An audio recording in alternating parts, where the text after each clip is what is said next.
Hey friends, it's Ashley Berges here today, and I wanted to start today actually as a live coaching session. I thought would be kind of fun to do, and I think it's actually probably pretty good timing with most of us.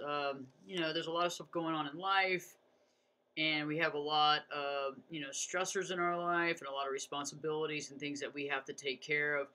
And on top of that, we deal with our personal issues, our thoughts and our feelings when it comes to who we are and how we see ourselves. And I think it's interesting in life how oftentimes we see ourselves a certain way based on things that we were taught or things that we were told when we were extremely young. And I think that life is a beautiful journey, and many things happen in the process.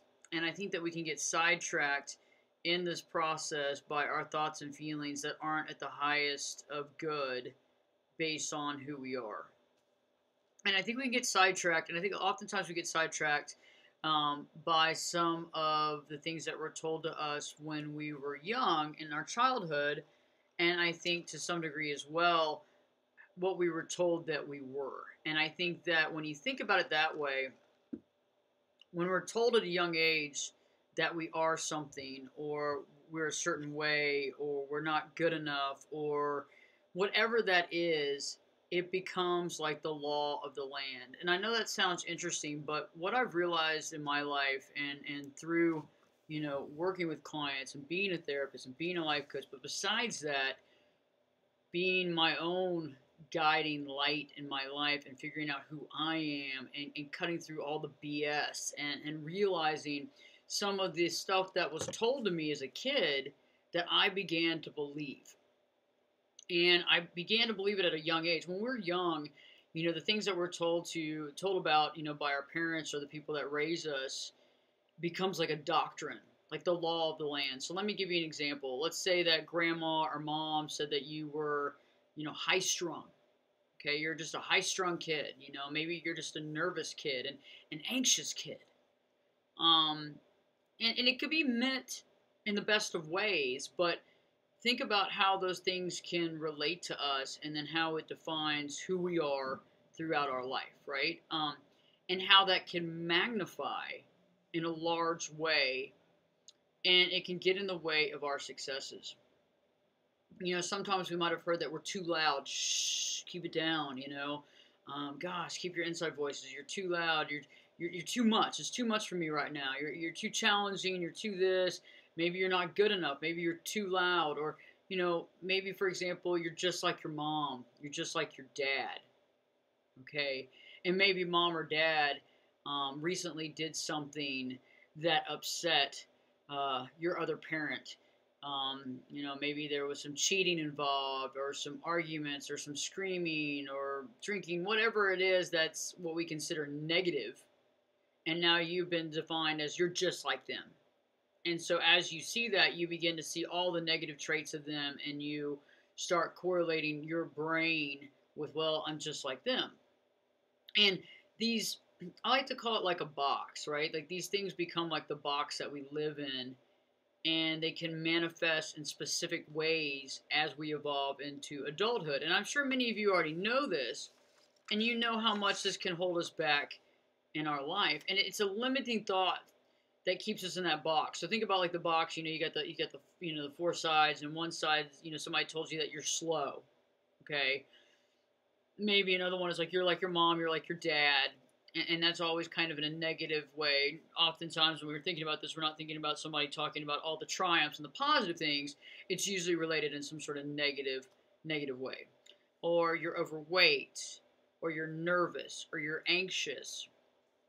And so it keeps us in this box, and it goes all the way through our adulthood until we actually realize that we were told certain things that we are defining ourselves by. Okay. And so how do we begin to realize what we've been told that we are?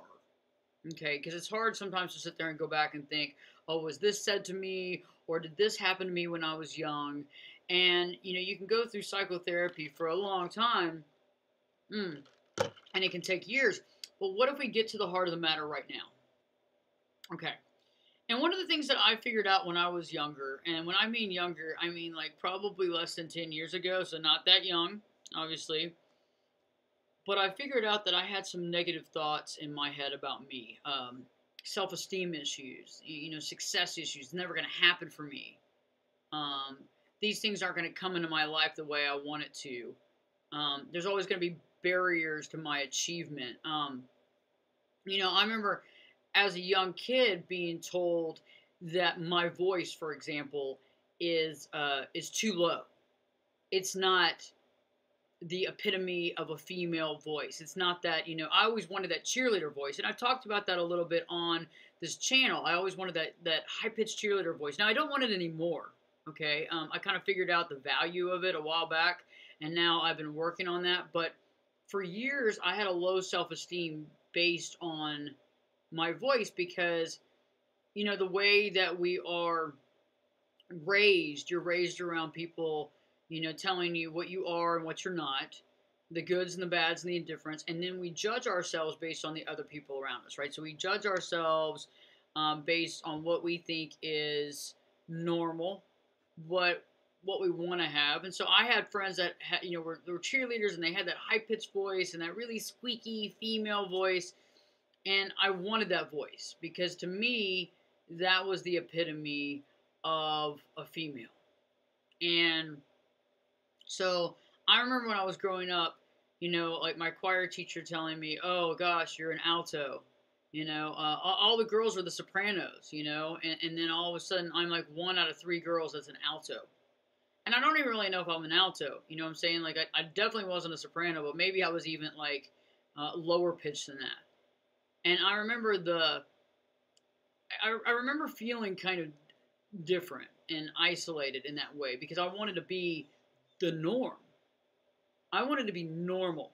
Like us kids, you want to fit in no matter what. No matter if you're, like if you're just homogenized, no matter if there's a million of you, at least nobody's like watching you or downplaying you or making you feel bad. Hey, I'm normal, all's good. But when you're like the one girl or one out of two girls that are in like the group of like 40 altos that are all boys, like in middle school, you kind of feel a little funky about it, okay? And so one of the things that I was raised with was the fact that my voice should have been higher. Like I was told I need to raise my voice, I need to do this, I need to do that. It's all that stuff that you need to do because you're not good enough what you have, right? And so that's really what they're saying, and that's how you're interpreting it. And so that's the real deal, okay? If you were born as a woman, as a girl, really, really tall. Oh my gosh, you're so tall for a girl. Oh my gosh, I mean, you're like as tall as boys are. I mean, that can give you a real complex, even though some of the tallest women are some of the most beautiful women in the world. Some of the tallest women are the most well-known supermodels in the world. Nobody does that. Nobody tells you that, right? It's so weird. It's like the things that can actually make you great are the things that actually take that back. The things that actually make you great, that make you unique, are the things that people judge you on at an early age. They tell you how you're not good enough at an early age. Then you impart that into your mind as a detractant about how you're not good enough. And then that becomes like this trampoline of negativity, and you think about that stuff all the time when you're going into any new situation, when you're rating yourself against other people, when you don't feel good enough about being in your own skin. Okay? And the voice thing is just one part of the self-esteem issues that I had as a kid. Okay? And I'm still working through my self-esteem. I am not perfect in any way, shape, or form when it comes to figuring out all this stuff. Okay? And I think that when you get real with yourself, you know that there's always going to be work. The work isn't ever going to really change, right? And that's a good thing. Because when we stop learning in life, we stop living, I think. And that's true. Because I think that if you're learning something on a constant basis, I try to learn something new every day. And lately, I mean, like with this live stream thing, my God, okay, we got the thing out of the box just a few minutes ago. And yeah, anyway, I'm doing it. Okay, I'm feeling good about it, but I was a little scared. I didn't know how it was going to be. I didn't know how it was going to sound. I didn't know if I was going to look right. There was like some coloring issues, all that stuff. So it's like all these new things that you learn, you step through it. You might not be perfect in the beginning of it, but you know, you're doing it. And I've realized in life that when you do something, you don't ever fail, you learn. Okay, it's only when you don't do something that you're failing. So when I'm working with clients and when I was working with myself a long time ago, I figured out that I have these negative thoughts in my head and they become like negative broken records, like songs that are like not a whole song. You know, it's not a whole song. It's like this kind of, you know, repetitive comment and several repetitive comments that continue in a string in your mind, like a string of thought. And those thoughts kind of dictate the laws of the land, right? The I'm not good enough. You know, things aren't going to work out for me. My voice should be higher. I should be taller. I should be thinner. I should be smarter.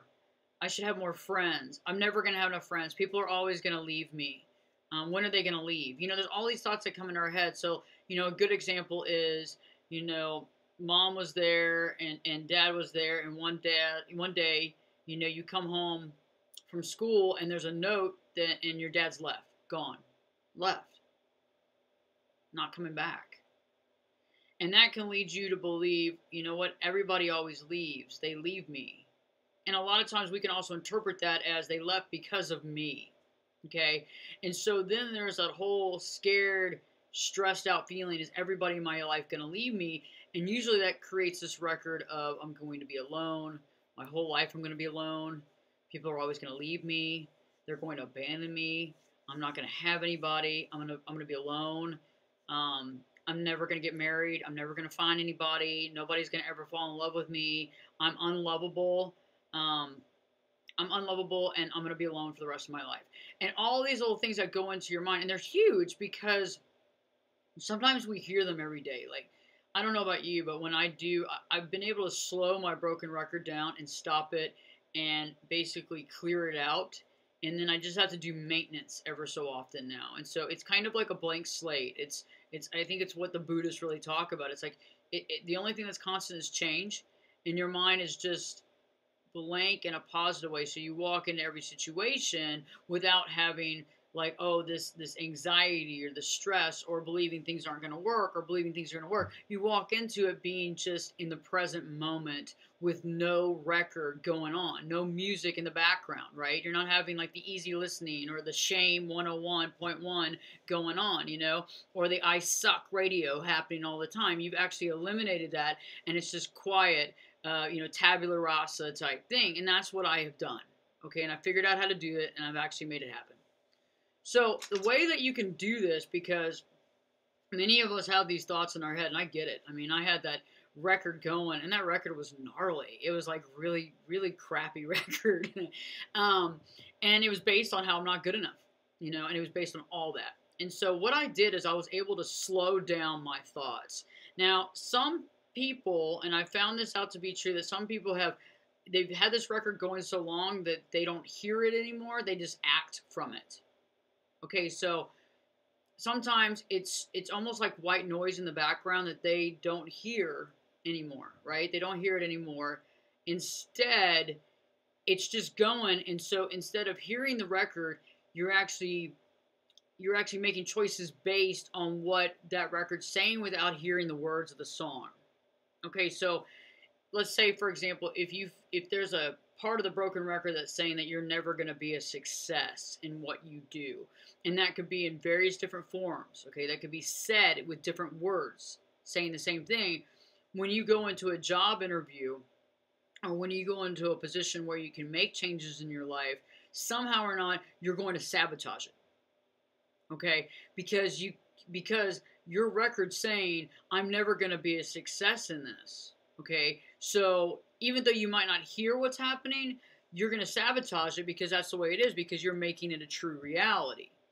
Okay, and I'll give you an example. I have a friend of mine, and you know, he and I have worked together for a long time, and his broken record was based purely on that. Okay, because you know, he went to school later on in life, which I totally respect and think is awesome.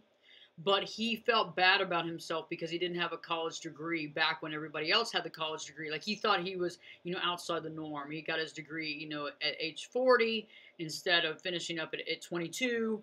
And so he always felt really like conscious, like really weird about that, and, he really felt bad about that. And so when he would go into meetings or interviews for a job that could really catapult him into the next level, he would do something to sabotage it. And I remember one time there was an opportunity that he could have taken. He could have taken an interview. It would have been perfect for him. He didn't take it. And I said, why didn't you apply for that position? He said, I wouldn't have gotten it anyway. What's interesting is the person that did get the job was the person that he had trained under him. The only reason he got the job is because my friend didn't apply. You can't give a job to somebody that doesn't apply for it. So let's think about this. When we have these thoughts in our head, and you actually can hear them, because most of us still hear them. Okay, if you really think about it, and you slow it down, you turn the music off in the car, and you just kind of focus on you, you can still hear the broken record. So what I ask of you to do right now, and you don't have to do this right now, you could write down some of these notes if you want to, take some notes, and then when this is over, kind of process this and think about it. First off, what I like to get my clients to do is to get a notebook and, page 1, page 2, listen to what's going on in the headset, what's going on in your mind. Write down each part of the broken record, whatever comments those are, the commentary that's happening right up here. Write it down in the order that you hear it. Okay, write it down in the order that you hear it, and sometimes it'll be what? It'll be a double one. So you might hear, I'm never gonna have this happen for me. I'm no good. I'm not good enough. I'm not pretty enough. I'm ugly. Whatever that is. I'm too fat. Whatever that is. I'm not smart enough. I'm not successful enough. Nobody likes me. Everybody's gonna leave me. Whatever those things are, write them down in a row, verbatim. Now, some of them might be double, and I'm telling you, write it out again to show how often these thoughts are coming up, okay? And then what you do is you kind of take a look at those things, and first off, you have to realize these aren't real, okay? This is false evidence appearing real, and it's fear-based thoughts that I believe is concocted in our mind. And oftentimes these are things that were put into our head at a young age, right? Okay, we're young kids, we're just trying to figure out ourselves in this world, and we're doing what we need to do, and that's fine. But when you think about life in general, a lot of times we've been sold a bill of goods that is no good. Okay, it's a bill of goods that is no good. It's not worth it. It wasn't right to begin with, but however, somebody told us that that's what's going on, and we bought into it, and we took it hook, line, and sinker. And so one of the best things that you can begin to do is to see the actual thought, not just hear the thought anymore. See it. See the words in your thought. And when you realize how powerful visualization is, you realize, one, it's really simple to do, and two, how powerful it can be. Because what I'm wanting you to essentially do is not just hear the negative BS comments anymore. I want you to be able to see them, and then we're going to let them go. We're going to let them go. And what I used when I came up with this concept years and years ago, I used to play, like, those Nerf, I guess they were like a Nerf gun, and you put like the little styrofoam like pellets in there, in the little Nerf gun, and how you'd hit your friends in the head and stuff. It was funny because it was Nerf and everybody was cute with it. Well, anyway, I visualized like a little tiny Nerf gun with those little pellets, and I would knock the visualized sentence out of my head. Okay, you can use a boomerang. You can actually poof it out of your head. You could use like a mental bowling ball. Whatever that is that works for you, um, it's just about seeing the words, seeing the sentence, reading it, seeing it, and letting it go. And sometimes, as you go through the process more and more, it's also good to say, I'm not going to lie. I'm going to tell myself the truth, and this is not a truth. This is not for my highest good. This is actually antithetical to my highest good. I'm going to let this go. Okay? Anything that's not my highest good, I'm not going to hold on to, because when I hold on to lies and I hold on to things that put me in a box that's not even real, I'm literally making myself so tiny and small, and I'm literally taking my light out and I'm squashing it, because the things that I could help with this world and the stuff that I can add to this world is being silenced because I'm too scared. And because my self-esteem is so low that I'm too scared to actually show my light, because in my own mind, my light's not good enough. Even perhaps in my own mind, I don't even have that light. Everybody else has it. I don't have it. You see what I'm saying? You start undermining yourself in every way, shape, and form. So let's go back to the exercise. Okay. So you visualize that broken record and you do it statement by statement by statement. So you got to take it by individual statements, not by the whole record, just the individual statements, and you shoot it out. You either, you poof it out, you boomerang it out. I use my little Nerf thing, and I see like the words like falling down, poofing out of my mind, and I keep doing that over and over again. This isn't just a one-day exercise. This took me, really, to be straight honest with you, like I'm always going to be on here because there's no reason not to. It took me probably a good solid month every day doing this. And I'm not saying you're not going to work and taking care of responsibilities, but I'm saying in any downtime, any time that thought comes into your head, constantly using this, not allowing any of those thoughts to continue. You can't let them keep going when you know that they're fake. And you have to be honest with yourself and say, you know what, these are fake. Because the opposite has to be, there's got to be some sort of reality to it, right? And I found out that negative judgment is it's not ever real. It's not based in reality. It's just based on putting myself down, based on whatever I thought was what I'm supposed to be in life, or what I was told I wasn't able to be in life, or when I was told that I was too weird or different or not the right thing in life.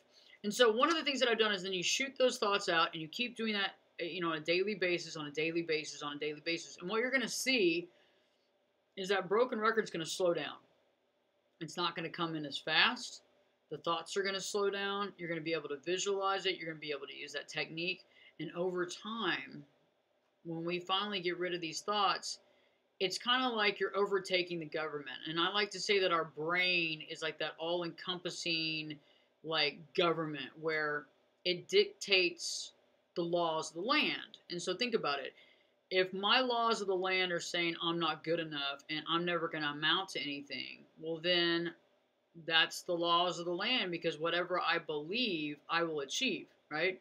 My thoughts become things. How is that? Because when I think something, I can create it or I can not create it based on my actions, my thoughts, my beliefs. Going back to that example, he didn't even apply for the job because he didn't think that he was qualified for it. When in reality he was, and he didn't get the job because he didn't apply. Because why? Because he told himself he's never going to be successful in that area of work, and he's always wanted it, and he told himself that his dreams will never come true. So that is a self-fulfilling prophecy, even though it was his actions. And I've been there before. I've made choices like that before that were based on my inability to see my value, based on a bill of goods that I was sold at a young age that I took as truth, okay? Made it my own, and then made it the law of the land. Yeah, I've done it. And so this is how I got over it. And so you get to that clean slate part, and it takes a while. It can take, depending on how long this broken record's been going. I mean, like, if you're my age, if you're in your 30s, 40s, whatever, 20s, 30s, 40s, 50s, 60s, that's been going for a long time. If it's been going since you were like 2, 3, 4 years old, this is something that has to be reprogrammed. And we don't want to just add a bunch of positive thoughts in there. Like some people will just say, just be positive. Just change your outlook on life and be positive. Well, that's easier said than done when the negative broken record's going around because that's the law of the land. Okay? So we got to eliminate those laws, take them out, make them no longer valid. You don't hear them anymore because they're gone. And then at that point, we go into every situation in a better situation. Do you see what I'm saying? Because we're not making any judgment calls on ourselves and taking ourselves out of the game. And so what I've realized is before we put in a bunch of positive thoughts and a bunch of affirmations, we got to clean out the pantry of negative thoughts, right? We clean out that pantry and we actually create an environment that's healthy and clean and nurturing based on no negative thought, no thought really whatsoever, and then we add in those affirmations. And I think it's very interesting because when you wait and you clear that thought and you become that clean slate and that blank slate, that tabula rasa type thing, the first thing that the mind wants to do is like, oh God, I don't even have a thought. What happened? I have no thoughts. That can be kind of scary. I went through that process too. You're like, oh, I gotta think, oh my God. But really in reality, when you are a blank slate, you are in the right moment at the right time. And whatever you say in that moment when you are conscious and aware and listening to other people, anything you say is the perfect response. Because it's no longer based on who I think I am or who I think I'm not, or who I think I am or who I think I'm not around these people, my knowledge base. It's based on you purely in the situation, seeing the situation for what it truly is. And I think this is interesting because I think we all have negative thoughts in our mind. And I think that that's what's so interesting and so dynamic about the human being is that we all, to some degree, have had or do have self-esteem issues that are based on pre-existing thoughts that we've had for a long time that were normally instilled by other people in our life. Anyway, I hope that this has helped a little bit, and I hope that maybe some knowledge was gained today, and maybe some awareness based on the situation of life and how we do have a tendency of holding on to limiting beliefs because of what we were told or what we were instructed to believe, and then being able to identify those negative limiting beliefs and letting those go in our life. Okay, so let me tell you a little bit about what I'm working on today. Besides working, doing some therapy sessions early today with clients, now I am about to write up a show. I'm on the radio during the week, and so I write up different content for the radio show. And today I think I want to focus on that, but I'm trying to figure out exactly what I want to focus on because I realize that life, comes at us pretty fast. And it's amazing when we're hyper aware of the things in our life and being able to connect other people and make I don't know, it's like when you finally are able to see kind of what other people are doing and being aware outside of just yourself, you can help people to find their true self, connect them with people, be instrumental in being there for them as well. And I find that very interesting. And I always like to be, very cognitive and listen to people without having that record, but also without thinking of my comeback, because oftentimes I can help people quite a bit to give them solid advice when you're thinking, when you're just being quiet and thought. And, when I'm working with a client for sure, I like to have no thought in my head because I think when you base it on your thought and you base it on what you believe is reality, that's not necessarily the truth. That's an assumption that's based on your reality. And I think you got to take yourself out of that equation and you've got to listen purely and be there purely for that person to understand where they are, where they're going through, the situation they're in, and how to help them, co-create a life out of that situation and figure out exactly why they were in the situation to begin with. Because we can walk out of a situation and say, hey, that's not healthy for me, that's not good for me. But the big thing is being able to do that. Yeah, certainly that's the huge thing to do, right? Is to be able to walk out of that. But then to turn around and say, why did I get myself in this in the first place? Like, what was the reasoning behind me walking into that relationship? What was the reason for me marrying into that relationship? What was the reason for me taking that on? Did I feel like I deserved to have that pain? Did I deserve that agony? What was the lesson that I had to learn? And then flipping it around and realizing that even though some people bring pain into our life, right? There's a lesson to be learned. So yeah, we can look at them and say, God, they're evil. They're horrible people. I mean, they put me through hell and back. Oh my God. Yeah. Okay. That's part of it. But they came at a time for us to learn a lesson. And part of them was teaching the lesson, even though it's not always, it's very painful and it's not necessarily the way we look at it to begin with. But we needed that lesson to learn to get to that next level. We can only be successful and as mindful as we are from what we've learned. And every time we have to learn something new and we have to graduate up, graduate up, graduate. And it's interesting how we cycle through things too.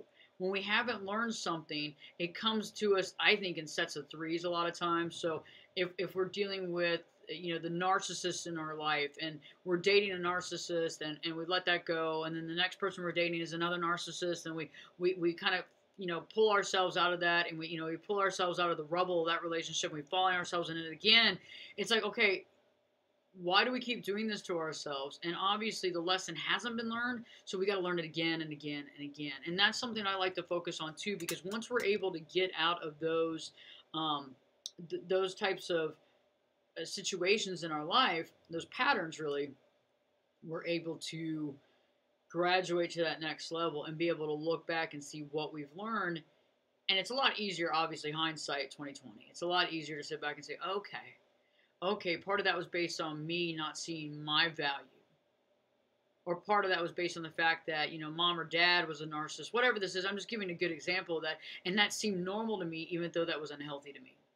And then I got to remap what I find interesting, what I find sexy, what I connect with. I got to remap into a healthier response than what I have right now, because I keep bringing that same thing in that's not supplying me with unconditional love. Instead, it's doing quite the opposite. And I think it also begins with the fact that we have to unconditionally love ourselves, and that base is based on directly what I'm talking about today, is eliminating this negative broken record. Because when you have this negative broken record going on, you definitely aren't showing yourself unconditional love. Okay, there's all these strings attached, there's all these things that you're doing wrong, and it's based on that negative broken record. And until you eliminate that broken record, you can't unconditionally, honestly love yourself, period, end of story. It doesn't happen. Okay, because that it just doesn't happen. You can't unconditionally love yourself and love, yourself, everything all together, when you're telling yourself how bad you are and how worthless you are and how you're never going to be happy because nobody loves you because you're not good enough. That doesn't function or facilitate unconditional love. It's quite the opposite. It actually makes things unattainable, and it makes you sad because you feel like, why am I on this planet? And why can't I just be loved? Why can't people just see who I am? But then you don't really even see who you are, because there's this mask and this delusion that you're not good enough, when in reality, what is it? You are good enough. You just have to figure out that you are good enough. And you have to accept that, and you have to nurture that. And a lot of times that begins with finding yourself, spending time with yourself, making that time to be with yourself, making dinner for yourself, watching a movie with yourself, caring, journaling, spending time in nature, working out, exercising, and clearing that broken record so that you can get to that next level and really begin to embrace life and embrace your life, because right now this is the one life we have to live.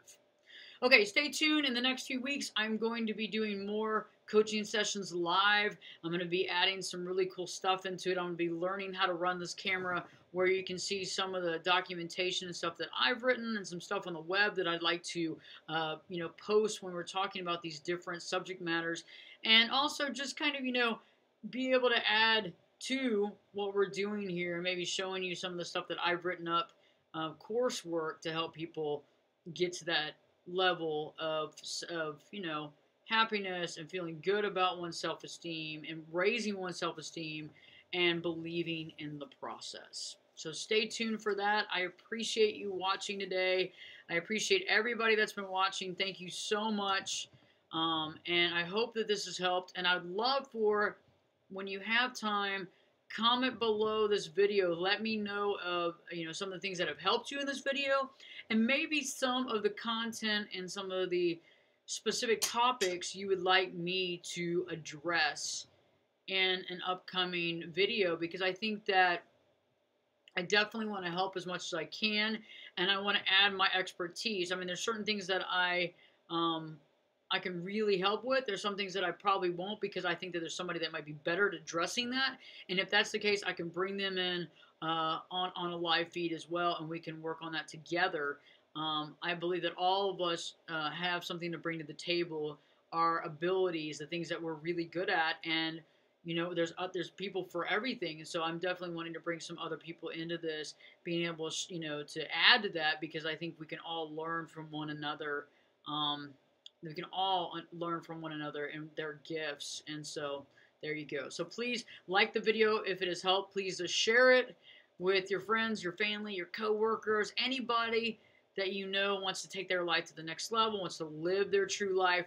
Also, anybody that might be going through a tough time and needing to overcome that negative thought process. Because really, what is it? When we have that negative thought process, we're our worst enemy.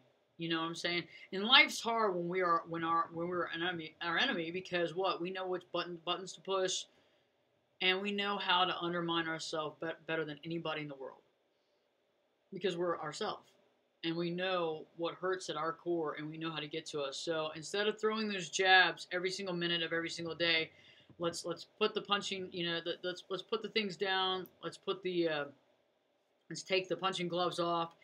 And let's begin to self-love ourselves, so we can get to that point of showing our light in this world and being able to help other people, which is why we're here on this planet.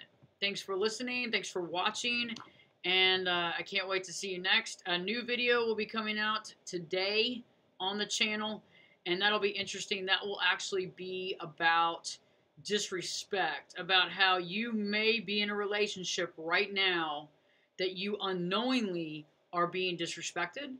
And I find that very interesting, because sometimes we don't see it, because they're called our friends, and we don't realize that that person is disrespecting us, because we're not hearing it that way. We might be oblivious to it, not because we're not smart enough. Normally it's the other way around. When you're really, really highly intelligent, you can miss certain things, right? And you know what I'm talking about. And so this video is going to be very interesting and very eye-opening for a lot of us, because oftentimes we don't really realize when we are being disrespected in a relationship that's really important to us. I hope the video helps you, and I look forward to hearing your comments, and I appreciate all your amazing comments and all your support on this channel. And anytime you subscribe to my channel, I subscribe back. So I hope you like this, and I look forward to seeing you next week. Don't miss the video coming out later today. Take care, and don't forget to live your true life.